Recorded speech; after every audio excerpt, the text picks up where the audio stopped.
Good afternoon, everyone. I'm Jim Hodges. I'm the President and CEO of McGuireWoods Consulting, and we are the host for this event today. McGuireWoods Consulting is a public affairs firm with offices in Washington, D.C., the southeastern states, Chicago and Springfield, Illinois, and Los Angeles. Our core focus at McGuireWoods Consulting is local, state, and federal government relations, economic development, and communications. Today, I have with me 5 colleagues who have extensive experience with federal and state elections. They include Rob Wassinger, Ryan Bernstein, Mona Mahib, Edward Hill, and Scott Binkley. You will hear from all of those people along with me today in discussing both the presidential race and the races for the U.S. Senate and the U.S. House of Representatives. We will have 3 15-minute segments, first on the presidential race, then on the U.S. Senate, and then on the U.S. House, followed by a 15-minute question and answer period. You'll note that you have the ability to send a question in under our Q&A, under the spot where we have questions, and if you have a question, please send that in as those questions come up. The plan is to hold those questions until the very end during the 15-minute segment, and we'll try to get to all of those questions before we end our hour today. So first, we will start with Rob Wassinger and myself talking about the state of the presidential race. Rob and I are going to bat back and forth 4 or 5 questions that we think are important regarding the race. So Rob, first, let's talk about the current state of play in the presidential elections. What is your view on that? Well, it's obviously a very tight race. I think everybody can see that from the polls. And it's tightened up considerably since the conventions. I think, it's going to come down to the economy. The jobs numbers are continuing to improve for the president. He's trying to get the economy going again, and the projections on spending for this retail season are up. So lots of positive signs, but it's obviously very tight. The marginal, the swing states, the margins are just very tight, and a lot of states that we won last time by thin margins are very much in play this time. I think there's some real advantages in Wisconsin for the president, given everything that's going on there. Got a tight Senate race in Michigan. We've got a good crew that just went into Florida. So, it's we'll eke it out. But I think like everybody knows, it's obviously very tight right now. So, and let me just say, for Rob, as many of you may know, Rob served as a liaison with the Trump campaign to both the members of Congress, the U.S. Senate, and the governors in the last campaign. And to give Rob credit, he is one who saw what was happening and predicted what would happen at the very end of the election. Having said that, this is 2020, and Rob is all wrong this time. Rob, I think my own view is that Biden's in good shape on this. Or maybe I should say that Trump is in bad shape. I think the single best indicator of how the election is going to turn out, and the one that you all ought to watch, is the right track, wrong track numbers. If you're an incumbent and voters believe the country's on the wrong track, you're likely to lose, and that stands true in about any race, whether it's a governor's race or presidential race or any other race. And the average spread right now on the right track, wrong track numbers is that about 65% of the public believe we're on the wrong track, and about 29% believe we're on the right track. That's a pretty significant gap, and is not a gap that is easy to overcome with a short period of time. And that is backed by what appears to be a fairly sturdy 6 to 8 point lead overall for Joe Biden. So, the good news is for Trump is that he's always wanted the election to be about him, and the bad news is that it is all about him. I think this is really a referendum on President Trump, and dislike or dissatisfaction with Trump will be the largest motivating factor, in my view, for the American electorate right now. Now, as Rob's pointed out, that can change with, issues that come up. If the economy solidifies here in the next, month or so, if there are other incidents that occur that change the direction of the campaign. But my view now as a Biden supporter is that he has a fairly sturdy lead, and that it's going to be difficult to overcome the wide gap in the wrong track, right track numbers that are out there. So, Rob, and you sort of alluded to this a little bit earlier, you have been good at seeing trends out there and looking at elections, and I know you talk a good bit about this. What do you think the deciding factors are? I mean, you clearly see President Trump being able to close this gap and overtake Biden. What is your view of what the deciding factors are over the next month and a half that will make that difference? Well, first of all, Governor, I don't necessarily concede that there's a gap. We had, I think in 2016, as we were running down the clock, there were 900 polls that were conducted that were publicly available. And I don't know if anybody can guess the number that called it for Trump, but it was 3. So I think there's a fair amount of skepticism that we have. I think we feel that the race is significantly tighter than it was. Numbers, last time in 16, but it's coming back this time, especially with African American voters, some of the demographic groups that you're trying to get. I think people probably saw Biden's relatively embarrassing performance last night with the Hispanic outreach effort in Kissimmee, Florida, where he started playing Despacito from his phone and doing a little Macarena dance on the stage. So there is, and things like that, getting Biden out there. I think the thing that really turns the tide in this race is getting Biden out there as much as possible. 3 live in-person debates we think would be a good opportunity to showcase the differences between Biden and Trump, getting the news out about how he feels about the new Green Deal, getting the news out about his economic package, which would be a $4 trillion tax increase on Americans. Those are the things that as we kind of close the gap and end the race, especially in the debate atmosphere, we're going to be able to explain the differences. And the differences are stark, obviously, between Trump and Biden. But I think from our point of view, we want to see more Biden out there more of the time, going out and campaigning, doing the retail politics, because that's a surefire way, I think we feel, to victory. And I'm going to talk a little about Biden's perspective in a moment, but do you see, is your view that the trend lines are basically the same as they were in 16? Is that sort of what you're saying?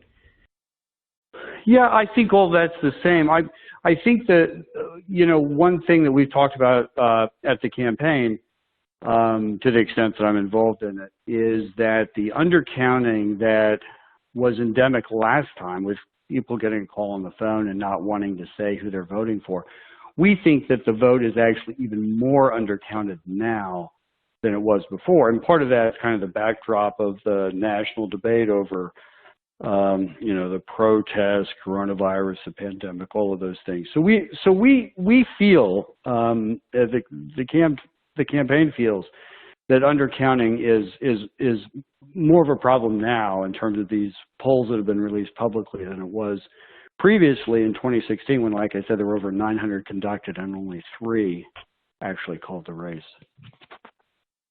So, and here's my view, Rob, on deciding factors over the next month and a half. I think clearly that the Trump campaign needs to change the conversation away from COVID, because if voters go into the voting booth and are thinking about one thing on the day of the election, and I've always believed that there are not a lot of things that voters think about. It'll be 1 or 2 issues. If COVID is that issue, I think Trump loses. And, could there be some breakthrough on a vaccine? I guess there could be, but until that vaccine is given to people, they don't necessarily believe it. I think that the law and order message, I don't think it's punching through with enough voters right now. Things can happen during the next month, that's correct, but I frankly don't believe that there'll be enough there to change the focus away from COVID-related issues.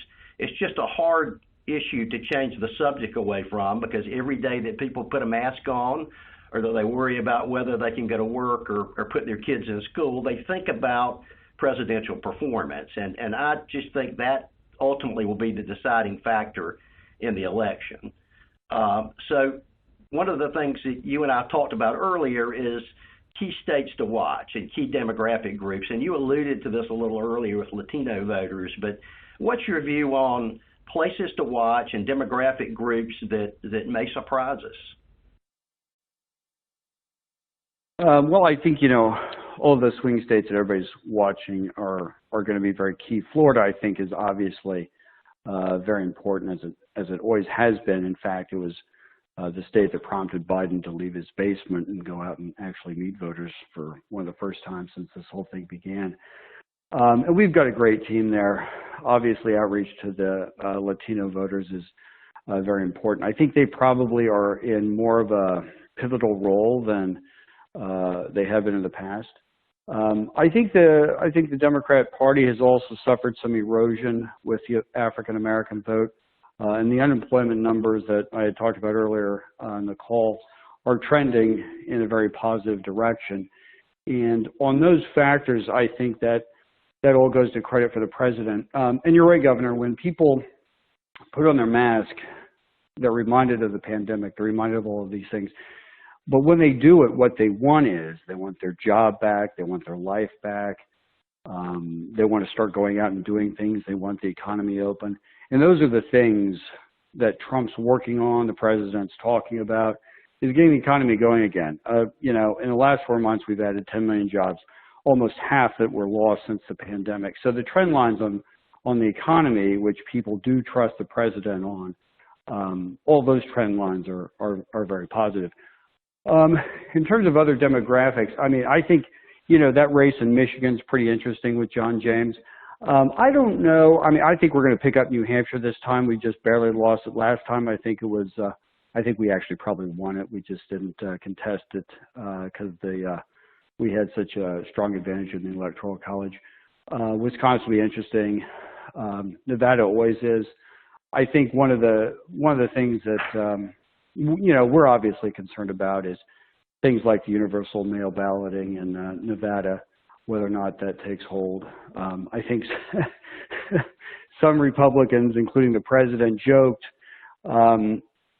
everybody should call and get a mail-in ballot and vote, and then go vote on Election Day. And if the system works as well as the Democrats say it do, it should work itself out so that you only vote once. So here's my view on this. I think the key states are pretty well known, and the good news is we're going to have a lot of early data coming in about who's voting and in different states like Florida, and that's going to be helpful. I think for Biden, it's critical that he hold the Clinton states, and really the only places that I see that there could be any measure of threat would be Minnesota, New Mexico, Nevada, and perhaps New Hampshire. You mentioned that. The places he needs to pick up would be, some combination of Michigan, Wisconsin, Pennsylvania, Florida, Arizona, Ohio, Georgia, and North Carolina. Now, I think Georgia and Ohio are unlikely unless there's some huge wave, but I do think that Arizona is a strong candidate to flip this time. From a constituency standpoint, there are two or three things that are important to Biden, and Rob alluded to a couple of them. One is good turnout among Latino and African American voters.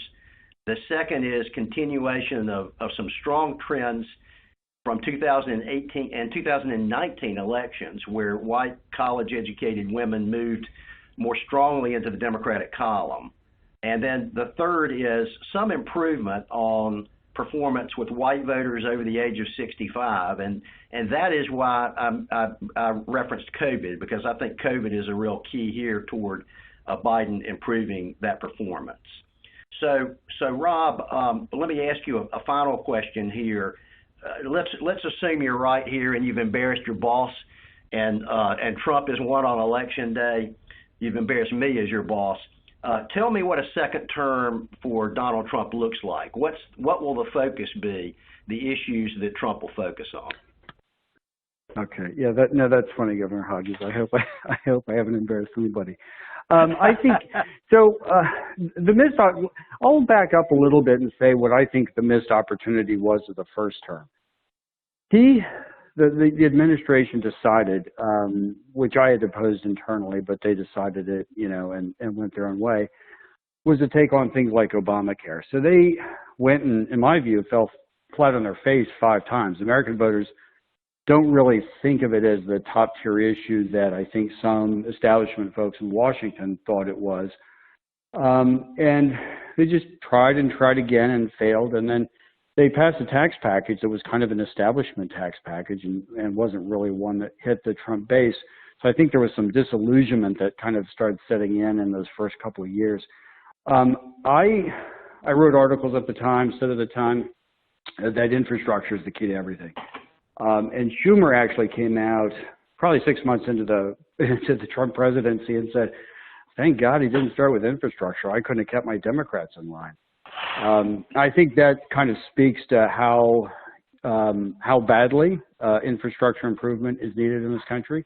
Not only are roads and highways, but internet, rural telemedicine, rural networks, all those things. So I would, and that's something that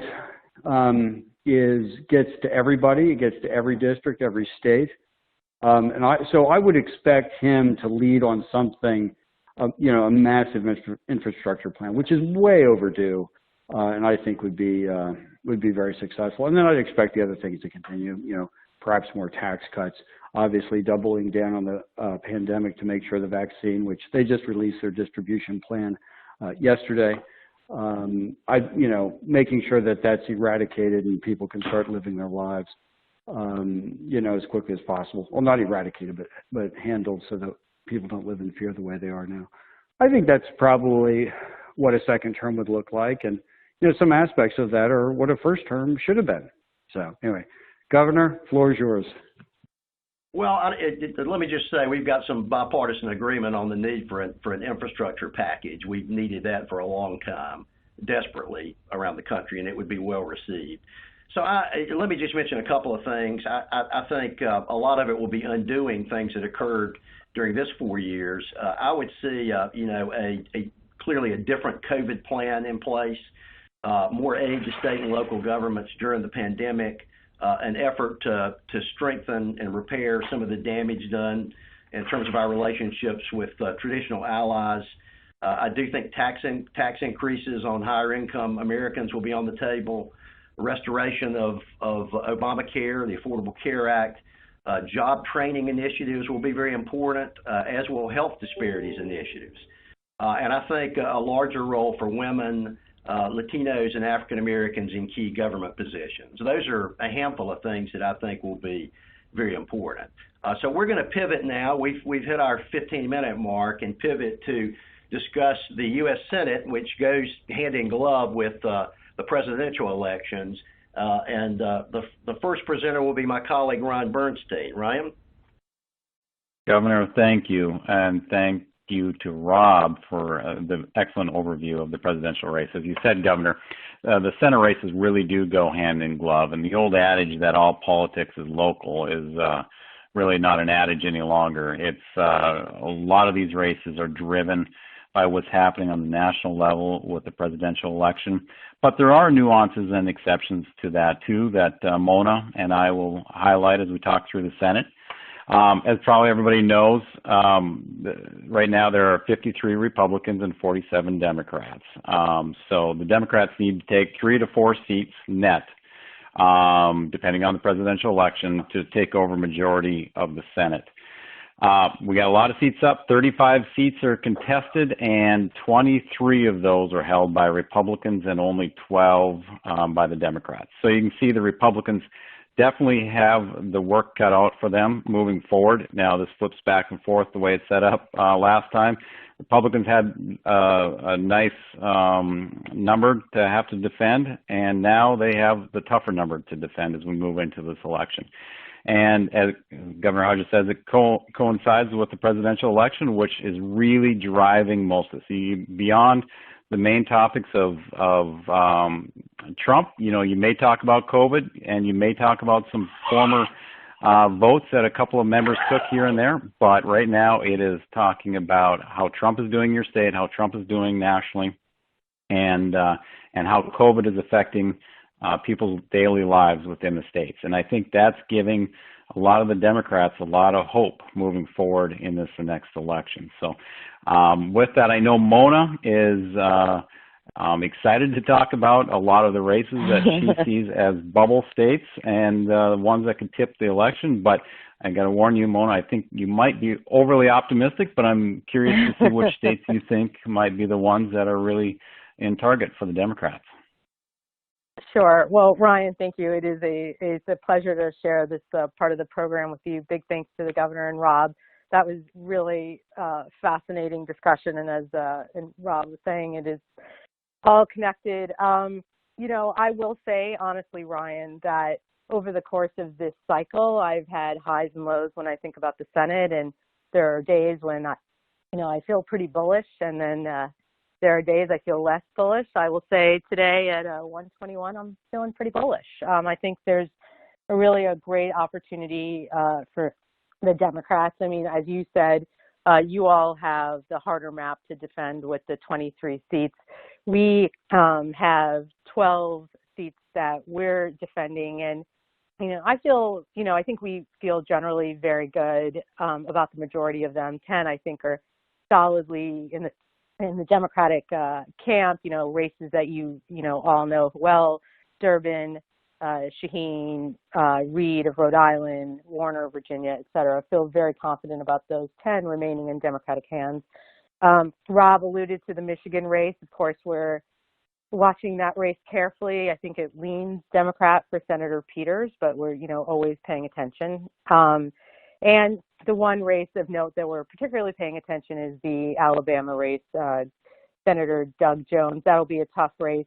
Alabama is, probably going to be more of a tough state for Biden. Trump's obviously got a significant lead there.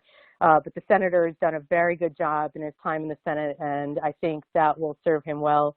That'll be a challenging race, of course, and the one we're most particularly watching, but remain hopeful. So if the Democrats hold all of their seats, as you said, we need 3 to 4, whether 4 without the White House, to sort of take charge. I think earlier this year, sort of the 4 races that, we've been really looking at that I think lots of folks have been paying attention to are Colorado, Arizona, Maine, and North Carolina as potential Democratic pickups from the Republicans, and we can talk about those races in particular. I will say that I think the last 6 to 7 months has allowed, of course, we always need to, number one responsibility is to take care of incumbents, and, I know that everyone is working very hard to do that. Of course, you have to look at the potential pickups, as I mentioned, Colorado, Arizona, Maine, and North Carolina. I do sense that over the last couple of weeks, month or so, we've seen a couple of races, a couple of your races sort of tiptoe into the watch, at least the watch list. And 2 that I would include are Montana and Iowa for a number of reasons that I think those are both up there. So we can talk more about the races in particular. Let me know how you'd like to do it. But I think we're feeling bullish, and I think today probably leans Democrat to take the Senate back. But looking forward to talking about some of the races in particular with you.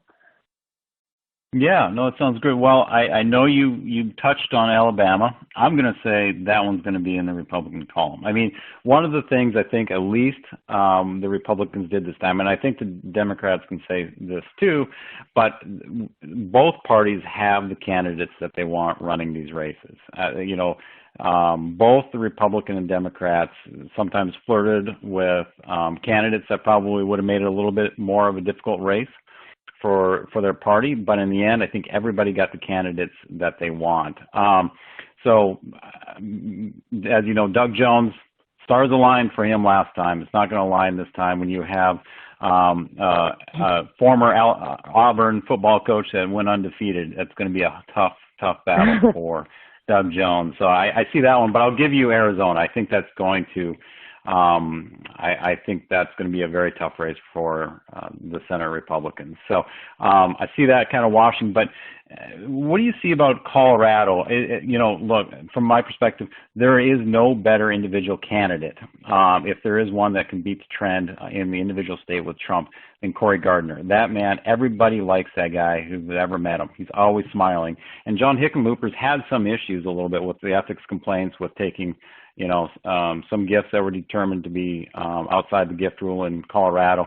Do you see Hickenlooper kind of getting off the ground there and carrying Colorado? Because I would say between Colorado and Maine, those are your two must-wins if you're hoping to flip the Senate. I feel good about it. Thank you for reading some talking points, Ryan.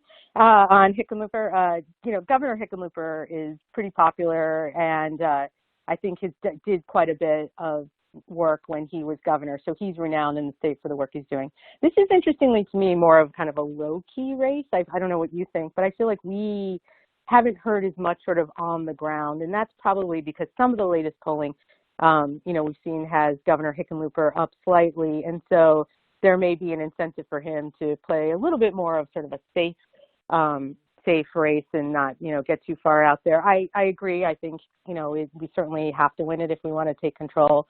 But I think, because of his time, both as mayor of Denver, as a business leader in Colorado, and then also as two-term governor, people know Governor Hickenlooper and also like him. I will say that, Cory Gardner is, as is told, a very, very nice person. So I don't think anyone's offended him. The only thing I will say, and tell me if I'm wrong, it feels like, unfortunately for Senator Gardner, he has a little bit of that, that sheen that happens sometimes in some races on them where you sort of feel like, there may be some real challenges for him. If I could go back for 1 second, I will say, just speaking about Alabama, I love Doug Jones. President Trump is up by 28 points, and that's not a state that's sort of renowned for ticket splitters. I know that will be a tough race. So of course, and I guess as it says, I know there's a big sort of schism between Auburn and Alabama, but I think in these cases it sounds like that won't hurt the coach as much in his race. So I think Colorado, back to your point, will be, I think it's close. I think it'll be competitive until the end, but I think the governor is, the right candidate. One race I think is really interesting, speaking of ticket splitters, is Montana. And that is certainly a race where I think the Democrats worked hard to get Governor Bullock in the race, and they did. He's a very popular two-term attorney general, two-term governor. And in 2016, if I remember correctly, I think President Trump won Montana by 20 points or so.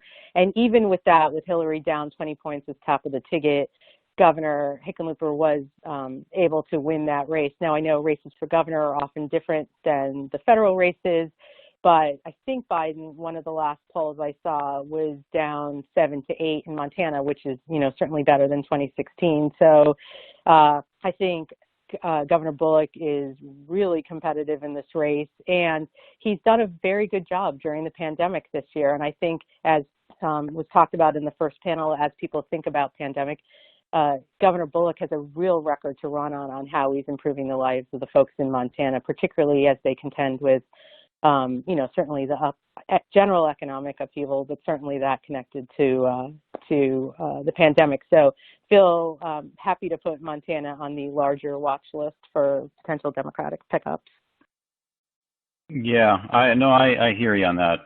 We'd say Bullock is a reluctant Senate candidate, had to be pulled into the race, but he's a good candidate. But like to your point, it kind of cuts both ways with COVID being, the only sitting governor running for the Senate seat. You own a little bit about whatever happens in COVID in your state. And part of that is what's kind of really pulling down, I think, Senator Ernst. Right now we're seeing COVID increase in Iowa, which is hurting her, I think, because Teresa Greenfield's been able to kind of go at her on that. And she's one of the candidates that has not historically, and even in the current polling, outperformed Trump in a Republican kind of in a swing state. So she's really treading uphill. So to your point, I think that one could be a very close state. The other one state that, we'd have to mention that's been very interesting to watch and been really kind of a mess, but I think is working itself out for the Republicans, hopefully, is Georgia. It's a very unique situation where we have two senators up there.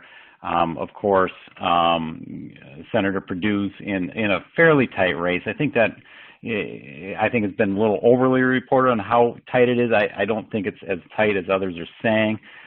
He's got a very good candidate against him in Ossoff, but he's a good candidate for the Republicans. He comes off well, and I think has a pretty good chance of winning that seat. The seat that has been a little messy, of course, was the seat held by Senator Isaacson when he resigned. Governor Kemp appointed Kelly Loeffler, and that's been a rough road, to be very honest with you. And then Doug Collins, very popular congressman, gets in the race. And in Georgia, they have a rule where they're running on a special election, but that's going to be held on the election day, November 3rd. And then the top two vote getters then move on to another race on January 5th. So I think people are feeling pretty good that the Republicans are going to hold that. It's just going to be a race between the two Republican Senate candidates for that state. So that's going to be very tricky moving forward to see who's going to be representing Georgia in that spot moving forward. One other thing I'm glad you didn't mention, just knock down up front, just talk about Texas, South Carolina, Kentucky, Kansas. I think media likes to talk about those, but I think are in the end going to be fairly safe for the Republican, unless Biden does extremely well in the minority communities. So we're feeling pretty good there. So Mona, I don't know if there's any other states that you think I've missed or misrepresented here, but I think overall the Republicans have a very good chance, from my perspective, on holding the Senate, because it's going to take several flips here with very good Republican candidates running for the Democrats to take over the Senate. Yeah, I agree with all of that. I do, there is a lot of attention on the South Carolina race as an example. We sort of highlighted the prime toss-ups for, plus maybe 2 or 3. If we're talking about the larger list of 8 or 9, Rob will have to come back and explain what happened. So, but I think it's really close. I think, it could go either way, but I feel like today it leans in the Democrats. So, interested to see what happens, and that.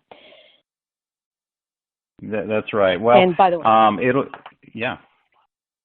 No, I was just going to say, though, one of the things, and I know we should move to the House, but one of the things we might be able to talk about if there's time at the end is sort of like what a Democratic majority in the Senate looks like and sort of what are policy changes, and we can talk more about it. But I suspect there won't be a 6th attempt to take down the ACA if there's a Democratic majority in the Senate.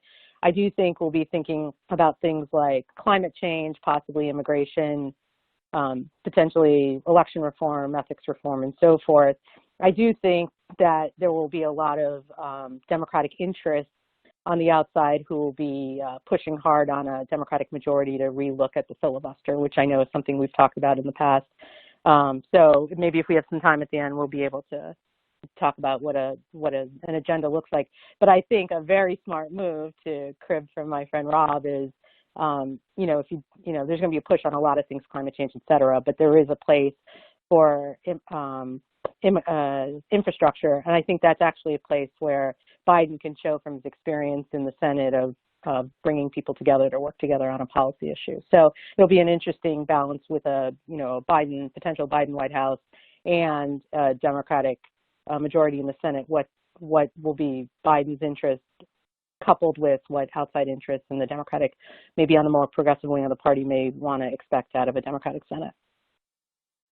Well, it'll be interesting to see whether or not the Senate's going to be playing any kind of offense, or if it'll be back into the checks and balances role that it seems like it's played historically quite a bit. So there's about 400 bills, I think, that Nancy Pelosi likes to say, sitting on Senator McConnell's desk, and to kind of see how the House may shape up after the election, to see Pelosi and her incumbents will continue to hold a large majority in the House, we'll turn it over to my colleague, Edward Hill.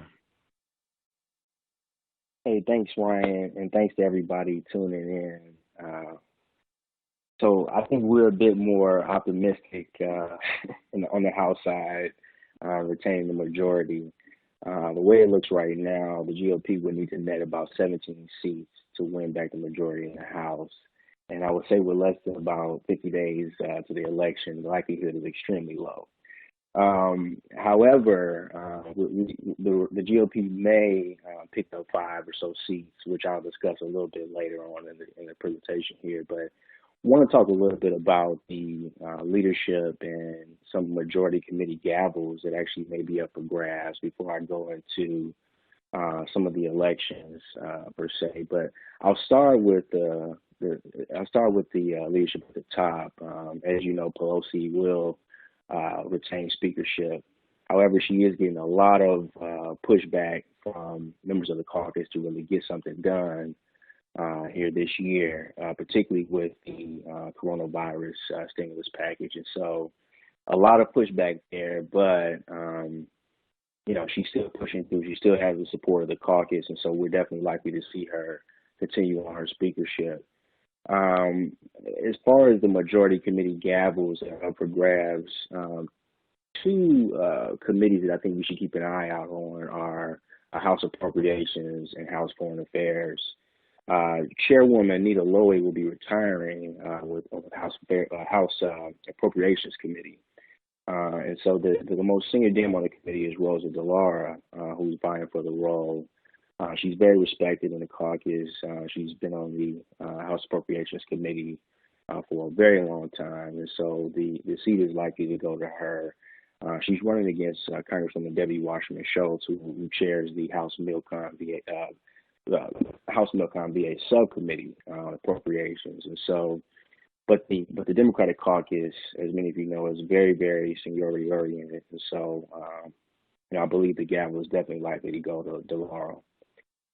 Switching gears to House Foreign Affairs, as many of you know, Chairman Eliot Engel was defeated in his primary in New York. He's held the seat since 1989, and he lost to a younger progressive Democrat. And so we'll see the gavel up for grabs on House Foreign Affairs. The most senior Dem on the committee is Brad Sherman, and next in line is Greg Meeks.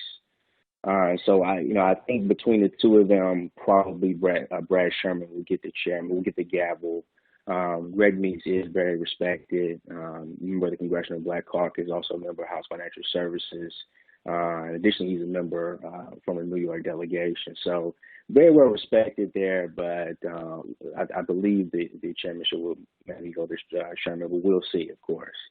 And I think also, sort of an honorable mention, I think in the House we're going to see sort of a shift in the establishment, if you will. We saw it with the election of Alexander Ocasio-Cortez, who defeated Joe Crowley, who at the time was the chairman of the House Democratic Caucus. And recently we've seen a couple or a handful of progressive candidates win congressional seats. I like to mention those, one being Congressman Lacy Clay from Missouri. He recently lost his seat, and the seat has been in his family for about 50 years. And so it's interesting that he lost to a younger progressive candidate. He's a very well-respected member of Congress, served on the Financial Services Committee. And so interesting that he lost to, again, a younger progressive candidate. But then we also had Eliot Engel, who was defeated, as I mentioned. So another committee that we've been keeping our eyes on is the House Ways and Means Committee. Chairman Richie Neal, I think there was some concern there on whether or not he would win his primary, but he did.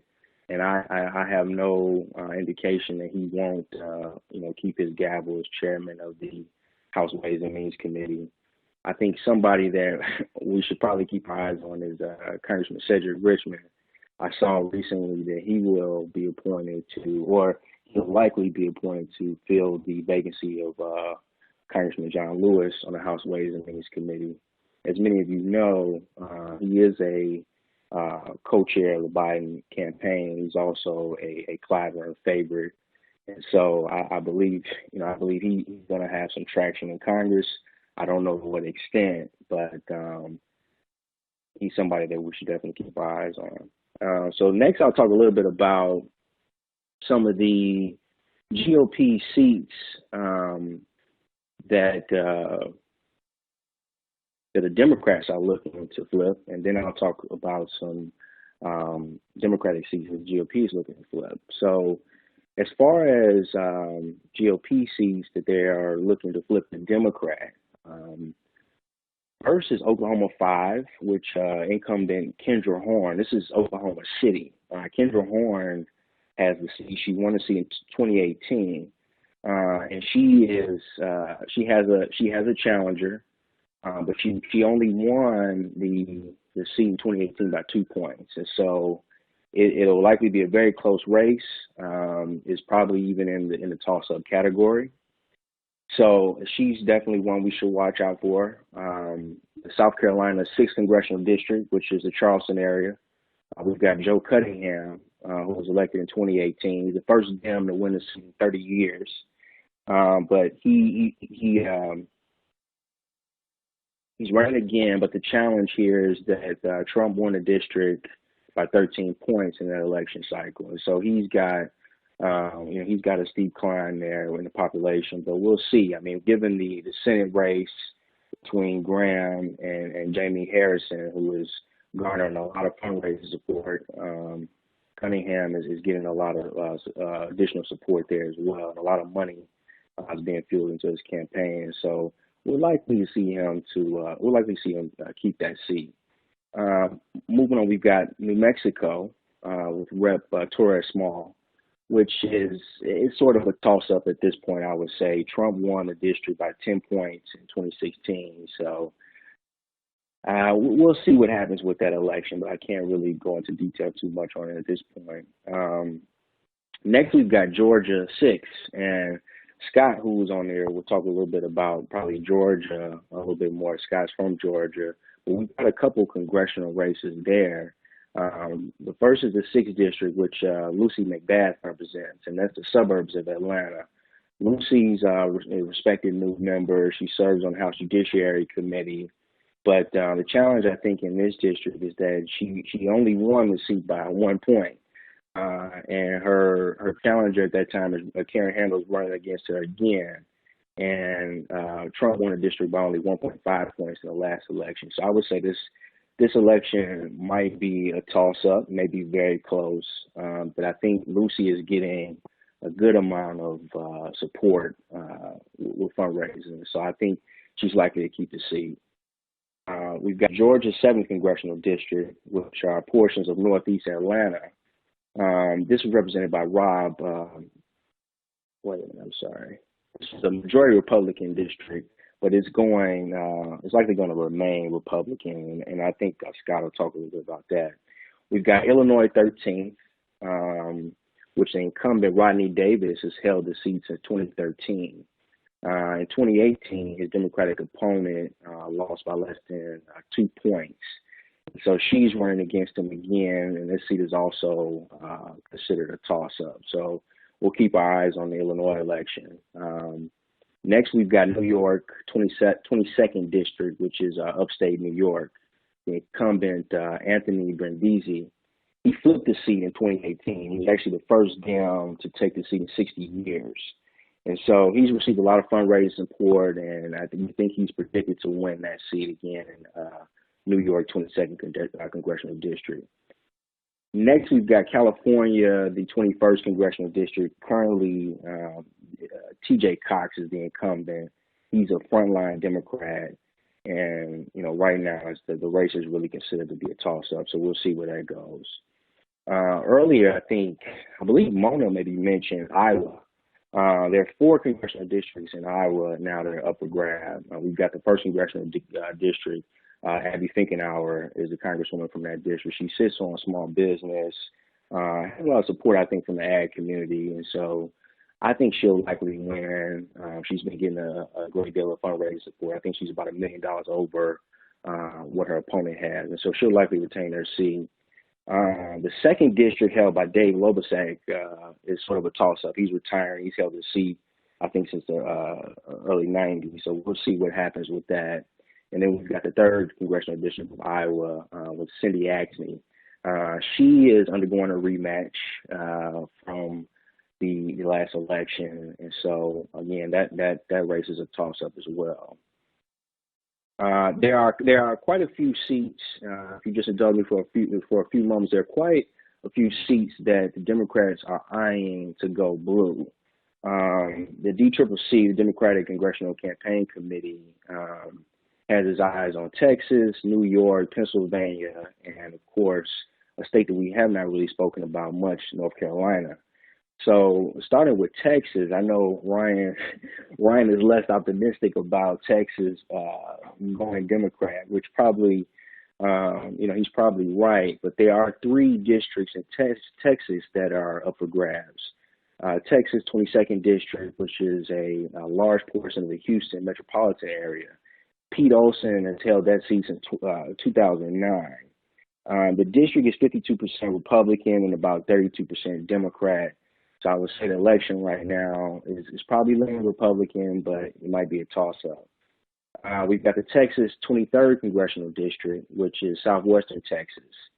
That will be a vacancy after Will Hurd, who's going to be retiring. Will Hurd's been in that seat for a little while, respected congressman, Republican congressman, African-American. He's also on the House Intelligence Committee.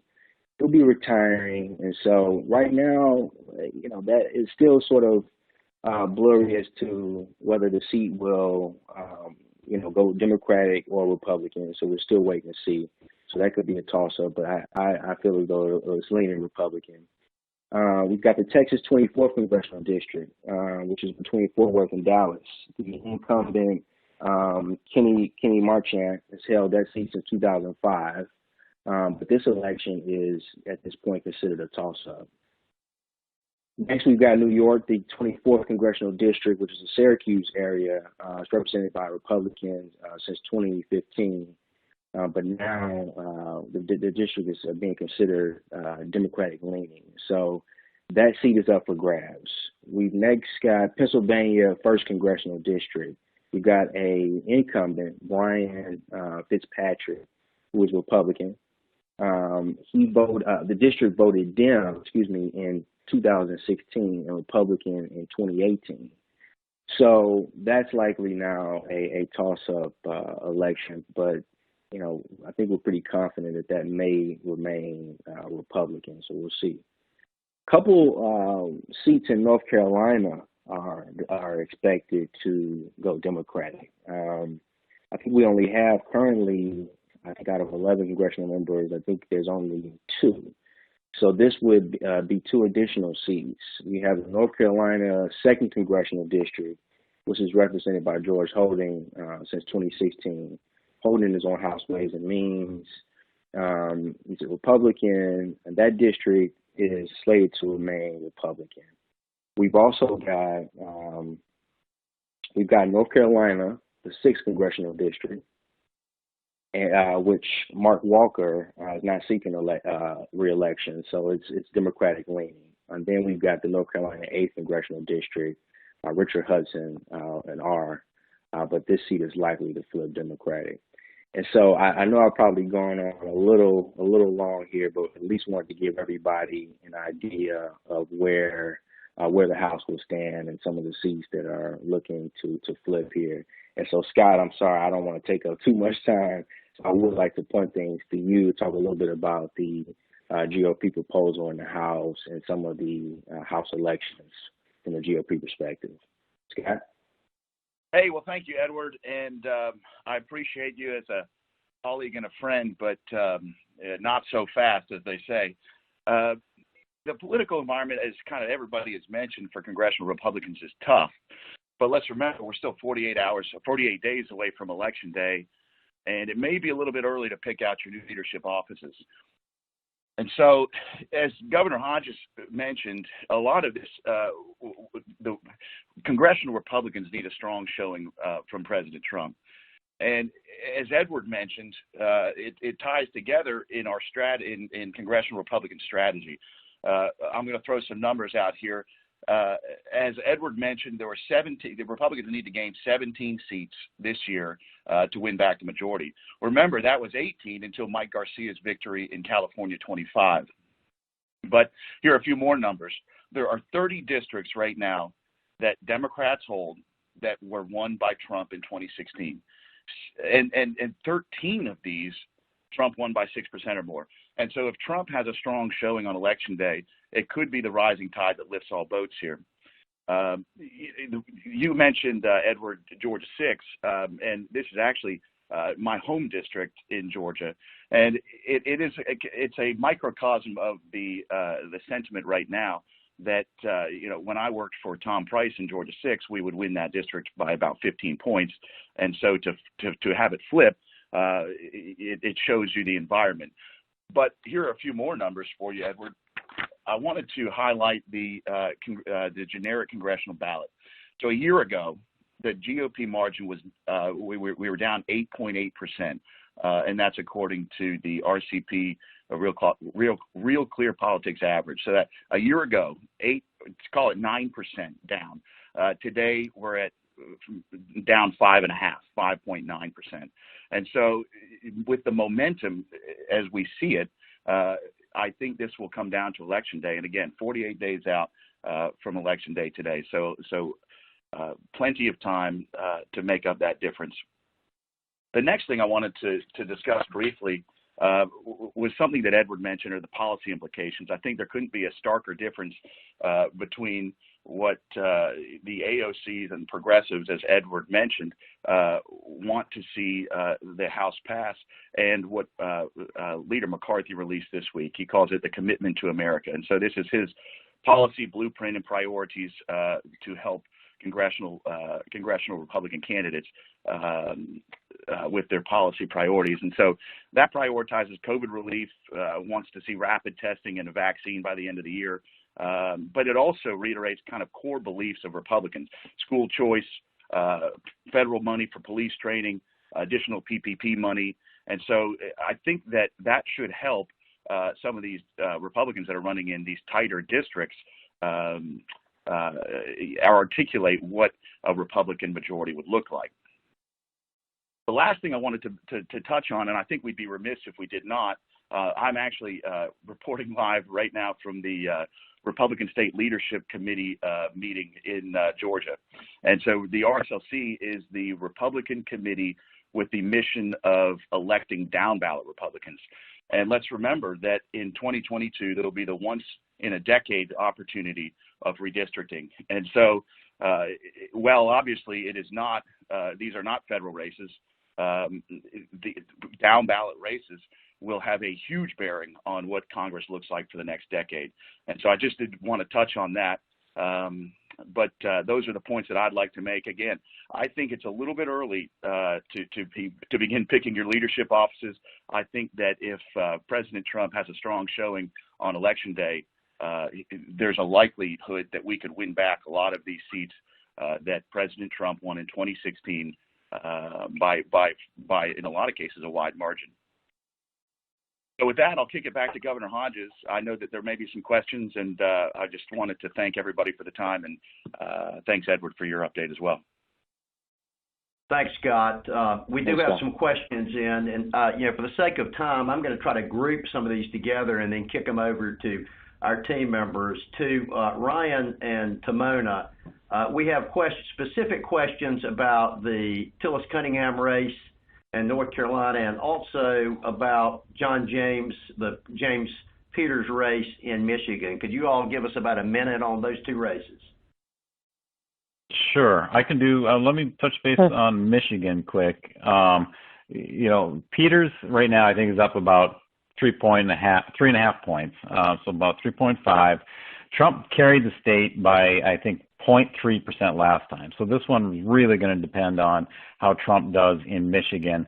Gary Peters, of all the Senate incumbents, probably has the least name recognition out there. So John James is an excellent candidate. but his fate will largely be tied to the presidential turnout because it's such a close state, and Trump barely carried it last time. Great. And then also very, very close in North Carolina. The last poll I saw had Cunningham in North Carolina up slightly. I think the Trump factor is big here. Cunningham is pushing hard on hearing that there are going to be split tickets in North Carolina. So, I think that'll be interesting to see what happens. But we also have a governor's race and an AG race. So it's everything's on the table there. So Governor Cooper is doing pretty well. So that may help, sort of with the coordinated campaign efforts in North Carolina. So it's incredibly close, but right now with Cunningham up by, maybe 2 or 3, but certainly in the margin of error. But I think, again, people still feeling bullish, and Tillis also having a little bit of that Gardner sort of funk or sheen, whatever the appropriate word is, this whole cycle. But if he can sort of go beyond all the national media and so forth saying that this is gone, he still has a very good chance. But right now it's Cunningham up. All right, and Mona and Ryan, net gain of how many for the Dems or net gain of how many for the Republicans on the Senate side? Wait, it's plus how many for the Democrats, Mona? I'm going to say, if you listen to Ryan and give away Alabama, which I don't want to do officially, but if we did, I think we still get 4, and I could potentially see us in a 50-50 with Vice President Harris being the decider. Okay. And I'll go. Ryan, what do you say? Yeah, I'll give her. It's going to be at least 2, I think. Look, Arizona, Colorado are going to be tough. Dems got to pick up 2 out of the next 4: Maine, North Carolina, Iowa, and Montana. That'll be tough for them. Okay, so it sounds like both of you think there'll be a net Democratic gain, but where you differ is whether it's enough to overcome a potential loss in Alabama and the deficit they already have. Correct? That's right. I'm afraid so. Governor, I'm gonna lean in today. Yeah, I feel good. Okay. Otherwise, good. I shouldn't be on this panel, maybe. All right. Let me move to Rob Wassinger and I guess myself. We've got a couple of specific questions. One is about the negative comments. So the question is, what about Trump's negative comments regarding the military veterans and war dead that were reported? Will it impact the military support for him? And then the second is on small businesses. Is with the damage being done to small businesses related to the coronavirus, will the restrictions lead to more support or opposition to President Trump? So let's talk, Rob, let's unpack that and talk first about Trump's military support, and then talk a little bit about small business. Yeah, sure, Governor. First of all, the comments on the military, there's very competing descriptions of what actually happened. I think you're talking about in France. He denies making those comments. Deputy Chief of Staff Zach, who was with him that entire time, said he never made the comments. And I think if there was any truth to any of this, continued anonymous sourcing that goes on, I think if there was any truth of it at all, I think we would have heard John Kelly weighing in some very decisive way. And I think it's impossible to imagine that John Kelly would have been serving as his chief of staff, would have tolerated for even a second those types of disparaging remarks towards the military. So I think that's more the anonymous fake media that you get out of CNN and some of these other sources trying to drive a wedge where they know, quite frankly, he's very strong. On the small business side, SBA just brought in a consultant on the outside to help oversee some of the restoration efforts. They've got a lot that they're doing to make sure these small businesses survive. I think it's actually already amazing, kind of the support that we've given to the small businesses, how many have survived. Now, obviously, that's with a lot of support from the government. I think that will continue. I think everybody in the administration and probably everybody in the country agrees that we need to do everything we can to make it through to the other side on this thing, so we can get back to our strength. And I talked about this a little bit at the opening. He's added 10 million jobs back, about half that were lost. Unemployment numbers are moving in the right direction. The economy is moving in the right direction. So growth is what solves all of these problems, and he's clearly very committed to it. Over to you, Governor. Okay, so here's my view on it. I think that I've been around this business now 40 plus years, and I think that when people don't feel good about their businesses and don't feel good about the direction of their lives, they tend to take it out on incumbents. So regardless of how you may view some of these restrictions related to COVID, I think people tend to take those out on those that are in power if they're angry about that. And I think that I think it probably hurts Trump, and it likely hurts other incumbents too. I don't think the military piece, it seems to me that simply reinforces whatever view you already had of President Trump. Those who support Trump will strongly defend him, and as Rob pointed out, raise questions about whether or not these comments were actually made. Those that oppose Trump are going to believe him. He's just that polarizing a figure. I doubt it's going to move people who are strong Trump supporters into the column of I'm not voting for Trump. I think it is merely going to reinforce prevailing views that people already had. Just ultimately, it's hard for me to believe that people who are undecided, it's hard for me to believe anybody's actually undecided about President Trump at this stage, but if they are, it's hard for me to believe that you're going to move them over into the column of being enthusiastic Trump supporters on Election Day. So we have a couple of other questions, and then we're going to need to close it out and try to answer those that were left. We have a specific question on the Senate that we'll close with, and it relates to a potential one for Rob and probably one for Ryan. If Trump keeps the White House, any ideas of who would lead the Education Department? And then the second piece of this is on the Help Committee with Lamar Alexander retiring, is who might lead that on the Republican side, or who might lead it on the Democratic side if they take those seats over. So I guess first, Rob, you want to talk a little bit about the education position in a second Trump term?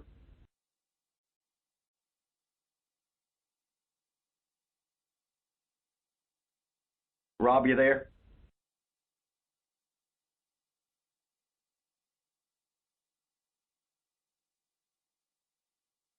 All right, team. How about the question regarding the Help Committee with Lamar Alexander? Yeah, so as it was pointed out, Senator Lamar Alexander is retiring. And, we also have Anzi retiring, so this is going to fall down a ways.